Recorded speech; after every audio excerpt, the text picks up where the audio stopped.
Si Aladdin at ang mahiwagang lampara. Noong unang panahon, sa isang masiglang lungsod sa gitnang silangan, naninirahan ang isang mahirap ngunit masayahing batang lalaki na ang pangalan ay Aladdin. Siya at ang kanyang ina ay nakatira sa isang maliit na bahay na gawa sa putik. Wala silang yaman, ngunit sagana sila sa pangarap. Si Aladdin ay likas na matulungin.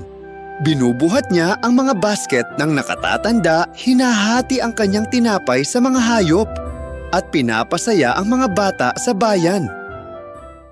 Isang araw, may dumating na estrangherong lalaki. Ipinahayag niyang siya ay ang nawawalang tito ni Aladdin. Pamangkin, gagawin kitang mayaman. Kailangan ko lang ng konting tulong sa disyerto. Naglakbay sila hanggang sa kabundukan at narating ang kumikislap na kuweba. Kunin mo ang lampara. Luma na ito at walang halaga. Pero kailangan ko ito. Dalhin mo sa akin, pero huwag kang humawak ng kahit ano pa. Pumasok si Aladdin sa kuweba at namangha. Kumikinang ito sa ginto, mga hiyas, at kayamanan. Ngunit naalala niya ang babala at kinuha lamang ang lumang lampara. Ngunit nang siya'y lalabas na... Bago ka lumabas, ibigay mo muna ang lampara. Nang tumanggi si Aladdin, nagalit ang lalaki at isinara ang kuweba. Ikinulong siya sa loob. Nakatayo si Aladdin sa dilim at nakaramdam ng takot. Pinunasan niya ang lampara. Lumitaw ang makapal na ulap at lumabas ang isang dambuhalang genie. Ako ay ang mahiwagang genie. Ang iyong kahilingan ay aking susundin. Pakiusap, gusto ko nang makauwi sa bahay. At sa isang iglap, nakalabas si Aladdin sa kuweba at siya ay nakauwi na sa kanilang maliit na bahay. Sa tulong ng genie, nagkaroon sila ng pagkain, maiinit na damit at isang maaliwalas na tahanan. Isang araw, nakita niya si Prinsesa Jasmine na namamasyal sa bayan.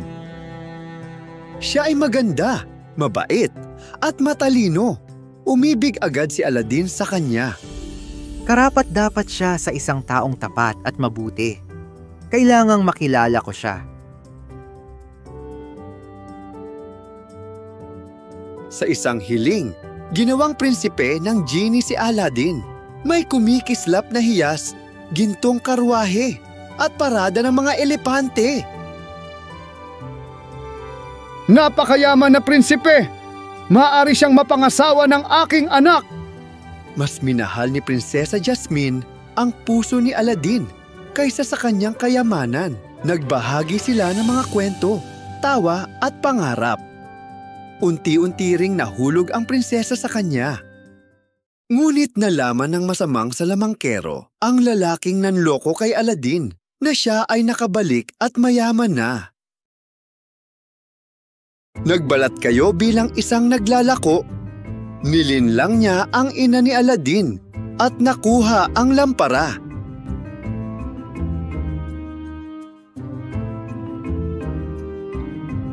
Inutusan niya ang genie na ilayo si Prinsesa Jasmine sa malayo.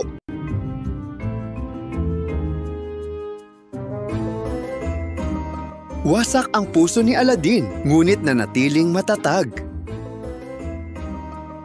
Ginamit niya ang kanyang talino at magic carpet upang matagpuan kung saan itinago ng salamangkero ang prinsesa. Nabawi ni Aladdin ang lampara at nagmadali na hanapin ang prinsesa. Kamusta, Master?